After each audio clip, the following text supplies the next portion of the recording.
Magpapalit muna kami ngayon ng pisto ng makina kasi tinamaan ng barbula to eh. Kaya papalitan muna namin to ng piston. Eto mga kaayos, isang tip ko sa inyo na to. Eto, pag halimbawa ito, malala na ang tama na to. Yan eh, mahirap na panda rin tong dekrudo at mausok na. Isang turo ko para sa inyo na makuha nyo na kaalaman para sa akin. Itong gantong mga makina na dekrudo na single piston, pag ito ay nagkaroon na ng tama tong tinatawag na babit o kaya bearing, ito, eh, ang kinakapitan niyan sa loob parang ganito, sa sigunyal na yan ay magkakaroon ng gasgas. Yan eh, mahirap na paanda rin to. Once na umandar ang makina, isa sa sintomas na makikita nyo mga kaayos na napakatindi na ng usok niyan at kakalampag na yan. Kaya, yan, halimbawa, nagkaroon na ang problema ng makina nyo eh, mausok na at mahirap na paanda rin, makalampag na yan pag once na umandar yan. Unang-una, ang problema yan, yung kung rod bearing or kung tawagin ibabit. Ito na nga yun, na tinuturo ko na yun. Isa sa dahilan na yun, na ang may damage nun,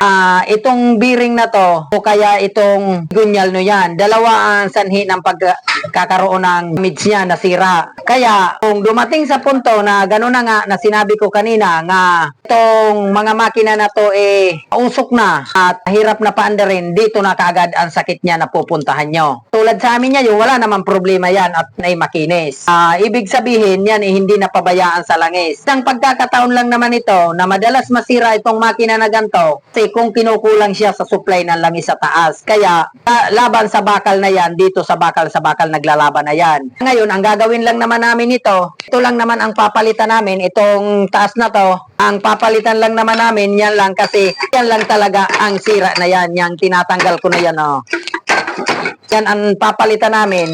Yan lang ang papalitan talaga namin, ito lang, piston lang. Itong piston ring, pag sinukat ko to dito sa bore at nasa tamang standard pa naman to, ikakabit ko ulit sa bagong bili namin na piston. Ito nga lang ang naging problema yan kasi nung naputol ang valve niyan, tumama sa kanya yan. Kaya yan, butas na ang ilalim niyan. Tagos yan dyan sa ilalim na yan, sa loob na yan. Hindi nga lang bumabangga nga yan. O, yan na portion na yun, butas na yan, yan. Tinuturo ko na yan. Kaya ito lang ang aming kailangang palitan. Ito, tatanggalin ko na muna ang piston ring para isusukat ko yan dito.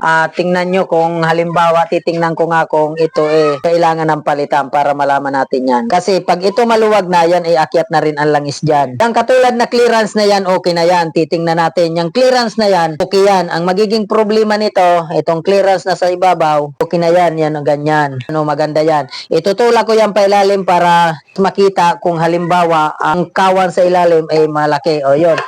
Sa makatuwid, hindi pa naman siya kailangan palitan kasi ang clearance na to ay nasa standard pa naman.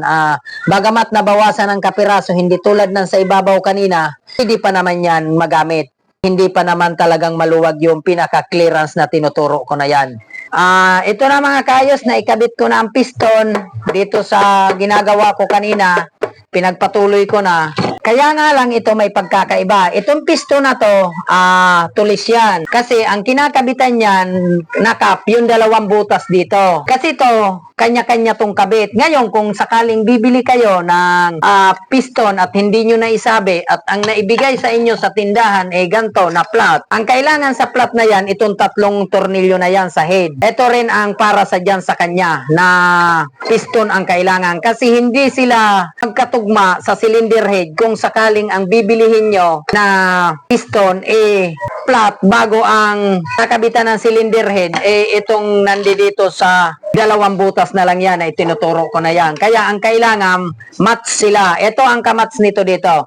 3 butas, 3 tornilyo sa top, sa taas, flat ang kailangan. Yan ang kailangan dyan. Dito naman sa tulis, ang kailangan 2 butas lang. Pag nagbili, alam na automatic yan ang parts na binibilihan nito doon sa lihang kung ano lang ang sasabihin nila kung flat o tulis. 2 butas yan. At na mga nanood, maraming salamat.